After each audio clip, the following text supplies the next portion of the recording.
Meus queridos e amados irmãos, a paz do Senhor seja com todos. Que coisa boa, viu? Maravilha estar na casa do Senhor. Deus continue abençoando cada um de vocês. Deus abençoe. A câmera é aquela ali, não é? Deus continue abençoando você que nos acompanha também, está aí no seu lar.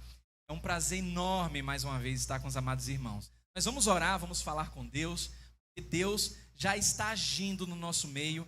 Ele se faz presente no nosso meio e a honra pertence a Ele. Vamos orar, feche os seus olhos. Pai Santo, Pai amado, mais uma vez, Senhor, nós falamos contigo. Agradecido, Senhor, por tuas misericórdias em mais um dia, onde a tua palavra declara que elas se renovam, Senhor. E elas, as tuas misericórdias, são a causa de não sermos consumidos. Obrigado, Jesus, por nos alimentar com a tua palavra. Obrigado, Senhor, por este momento tão maravilhoso, Senhor. Tudo que foi preparado aqui para o Senhor. Se a gente se alegra, momentos assim, a gente com certeza pode contemplar a tua alegria, Senhor. Ver os teus servos sendo batizados, testemunhando a morte para o mundo, o renascimento para o Senhor. Muito obrigado, Jesus. Continua abençoando e fortalecendo o teu servo, o pastor Tiago, a sua família, Senhor. Esse ministério abençoado que o Senhor confiou a ele. Que o Senhor continue capacitando, Senhor, aqueles que o apoiam, aqueles que caminham junto, aqueles que podem estar juntos, Senhor. Que o Senhor agregue mais para que o teu nome seja engrandecido aqui neste bairro, Senhor. Nós sabemos e reconhecemos que sem ti nós não podemos fazer nada. Por isso exaltamos o teu santo nome, pedindo, Senhor, misericórdias pelas nossas vidas e que o Senhor venha falar de maneira muito clara aos nossos corações por meio da tua poderosa palavra que não volta vazia. Por isso nós oramos e te agradecemos no nome de Jesus. Amém e amém. Muito bem, meus amados e queridos do Senhor, abram suas Bíblias em 1 Coríntios capítulo 13.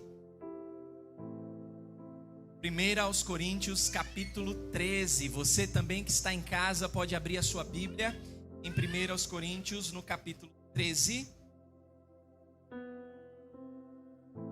E nós temos um tema atual, até porque a Bíblia, ela é viva, ela é atual. E esse tema que fala a respeito de fé, esperança e amor só em Jesus, ele precisa ser constantemente lembrado, relembrado, porque por mais que a gente saiba dessas coisas, se isso não for relembrado o tempo todo, o mundo com a sua astúcia, com tudo que tem para oferecer, pode nos fazer esquecer da fé em Jesus, da esperança em Jesus e do amor que se encontra somente em Jesus. Isso é muito sério e a gente sabe. E você que está aqui nessa noite, você é um sobrevivente para a glória do Senhor Jesus. Você venceu o ano de 2020. Muitos não venceram. Quando eu falo que muitos não venceram, foram aqueles que não conhecem a Jesus. Porque aquele que conhece a Jesus, ele é mais do que vencedor. Então, mesmo que ele ou ela não esteja aqui hoje à noite, não esteja aí no seu lar, nesse momento, se conhece a Jesus, está num lugar muito melhor. Está vivendo de fato, na prática, a vida eterna ao lado, pessoalmente, visivelmente, do autor da vida, que é o nosso Senhor. Mas você que está aqui hoje, você que está ouvindo, você que está acompanhando, você sabe que o ano de 2020, o ano que passou, foi um ano muito difícil. Foi um ano de muitas lutas, muitas provas. E por que não dizer muitas pessoas que abandonaram a fé? Se é que um dia estavam firmadas na fé. A palavra do Senhor em 1 Coríntios, no capítulo 13, a partir do versículo 9. 1 Coríntios 13, a partir do versículo 9. Nós vamos ler até o 13. Você tem aí? Amém? Diz assim a palavra do Senhor: pois em parte conhecemos e em parte profetizamos. Quando porém vier o que é perfeito, o que é imperfeito desaparecerá. Quando eu era menino, falava como menino, pensava como menino e raciocinava como menino. Quando me tornei homem, deixei para trás as coisas de menino. Agora, pois, vemos apenas um reflexo obscuro, como em espelho, mas então veremos face a face. Agora conheço em parte, então conhecerei plenamente, da mesma forma como sou plenamente conhecido. Assim permanecem agora estes três: a fé, a esperança e o amor. O maior deles, porém, é o amor. A gente não pode se esquecer que dentro desse contexto maravilhoso da palavra de Deus, o apóstolo Paulo está exortando, chamando a atenção, puxando a orelha dos nossos irmãos em Corinto, na época. Porque se você não sabe, se você sabe, você vai relembrar agora, vai se familiarizar com a carta de Paulo aos cristãos em Corinto. Era um povo de Deus, salvo, convertido, mas que estava deixando o orgulho tomar conta. E Paulo, por várias e várias vezes, estava exortando os irmãos em Corinto que não vale a pena lutar por fulano, por ciclano, porque é Deus quem dá o crescimento. Um vai plantar, um vai regar, mas a glória é de Deus que dá o crescimento. Muitas pessoas em Corinto estavam se vangloriando porque falavam em outras línguas, porque tinham vários dons, porque fazia e acontecia. E Paulo, o apóstolo, quando chega nesse momento da carta que nós temos como capítulo 13, o apóstolo Paulo faz lembrar de três coisas muito importantes, que eu louvo a Deus mais uma vez pela vida do seu pastor, porque Deus colocou no coração do homem de Deus e de toda a sua equipe trabalhar neste tema, porque são as coisas que realmente importam: fé, esperança e amor. Somente em quem? Em Jesus, somente nele. Muitos no ano passado, até o ano passado, estavam professando essa fé em Jesus, mas quando foram acometidos pela pandemia, aquela fé em Jesus que dependia de circunstâncias, essa fé ela começou a enfraquecer, começou a causar problemas na vida daqueles que professavam a fé em Jesus, e muitos se afastaram. Aqueles que um dia disseram que a fé significa ser possível, porque eu posso, eu sigo em fé, não importa, eu creio em Jesus, parece que deixou tudo isso escorrer pelas próprias mãos. Mas por que que isso aconteceu? E por que que talvez pode acontecer mesmo nesse ano de 2021? Mesmo com esperança na vacina, com esperança nas coisas que o mundo pode oferecer, no mundo melhor, muitas pessoas ainda podem abandonar esta fé. Mas pastor, por que que isso acontece? A pergunta é: onde essas pessoas colocaram a fé delas? Porque, meus amados irmãos, não é de se admirar que muitos frequentadores de igreja, que um dia disseram colocar a fé e os seus corações à disposição de Cristo como Senhor e Salvador, essas mesmas pessoas abandonaram. E talvez você conheça até uma dessas pessoas e se pergunta: por que que fulano, que conhecia Jesus, está vivendo dessa forma? Meus queridos e amados irmãos, muitas pessoas elas estão confundindo a fé que o mundo tem para dar com a fé que salva. E esse alerta de Jesus, ele se faz necessário nesses últimos dias que nós estamos vivendo. E quando eu falo últimos dias, é porque eu creio piamente que a qualquer momento Jesus voltará para arrebatar a sua igreja. E isso vai acontecer a qualquer momento. Pense comigo, se os discípulos naquele tempo já estavam aguardando com boas expectativas a manifestação do Filho de Deus, olha, já tem mais de 2000 anos. A qualquer momento Jesus voltará. E a gente precisa entender o que é que significa essa fé que salva. Para a gente sair, para muitos na verdade saírem dessa questão do comodismo e achar que uma fé fácil é suficiente para garantir o seu lugarzinho no céu. Não estou falando aqui a respeito de obras que vai salvar alguém, ou que você pode chamar a atenção de Deus por algo que você venha fazer. Não vai acontecer, porque Deus é soberano e quando Ele chama não tem como dizer não para Ele. Então a gente precisa entender o que é que o apóstolo Paulo queria dizer quando mencionou a respeito de três coisas muito importantes. Para este momento, vamos falar a respeito da fé. Pela manhã, vocês terão aqui a ministração falando de esperança. E à noite a gente vai tratar de um assunto também muito importante. A gente precisa entender muito bem nas Escrituras, que é sobre o amor. Mas pense comigo, nessa noite, que você está participando, você está adorando ao Senhor, e você não veio aqui apenas para assistir um culto, mas para cultuar a Deus.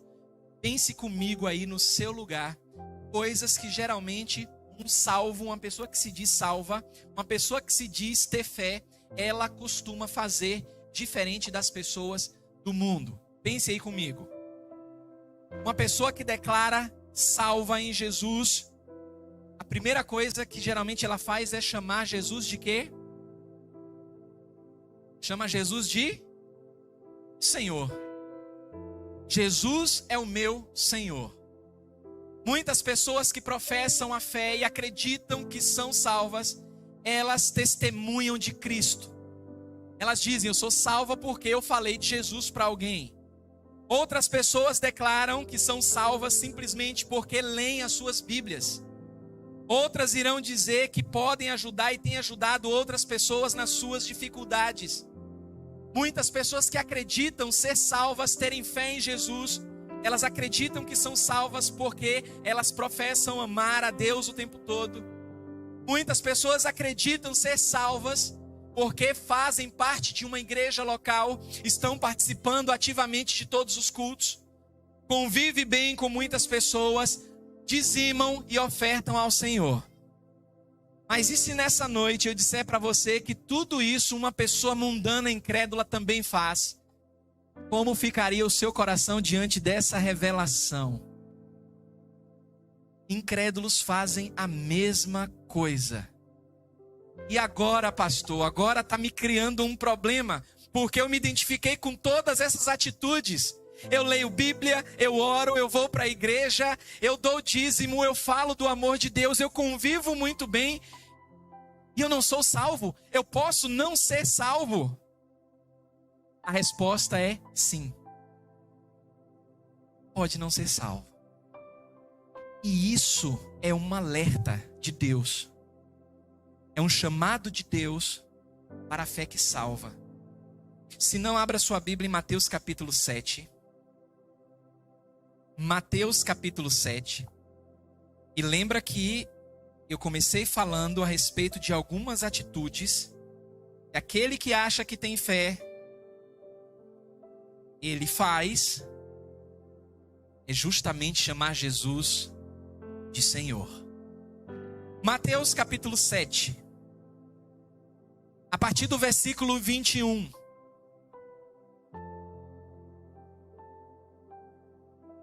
Acompanhe comigo a leitura. Mateus 7, nós vamos ler o versículo 21, versículo 22 e o versículo 23. Você tem aí? Diz assim a palavra do Senhor: Jesus Cristo disse que nem todo aquele que me diz Senhor, Senhor, entrará no reino dos céus. Mas o mesmo Jesus declara quem vai entrar no reino dos céus. O que é que tem escrito aí na sua Bíblia? Aquele que faz a vontade de meu Pai que está nos céus.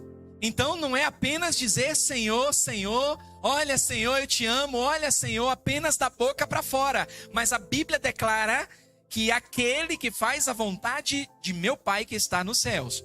Muitos me dirão naquele dia, diz o Senhor, Senhor, Senhor, não profetizamos nós em teu nome? E em teu nome não expulsamos demônios? E não realizamos muitos milagres? Então lhes direi claramente, disse Jesus, nunca os conheci. Afastem-se de mim, vocês que praticam o mal. Espera lá, parece que é meio contraditório. Jesus está dizendo que as pessoas que naquele dia declarar para ele, Senhor, nós profetizamos em teu nome. Nós declaramos que o Senhor é Senhor. Nós expulsamos demônios.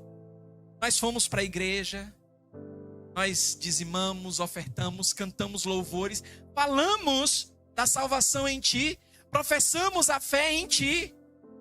E isso é mal. E Jesus, que conhece os corações, declara: por conhecer os corações das pessoas, declara: afastem-se de mim, vocês que praticam o mal. Meus amados irmãos, então a gente sabe, a gente aprende que não apenas declarar que Jesus é Senhor, não apenas dizer que temos fé, é garantia de uma fé, de uma salvação eterna, da salvação eterna. A gente observa que descrentes também podem fazer essas coisas. E um exemplo muito claro disso, a gente tem uma personagem nas Escrituras que achava que era salva, andou com Jesus, tocou em Jesus, era considerado até braço direito de Jesus. Mas a gente olha para o texto sagrado e percebe que essa pessoa nunca foi salva. Estou falando aqui a respeito de Judas Iscariotes.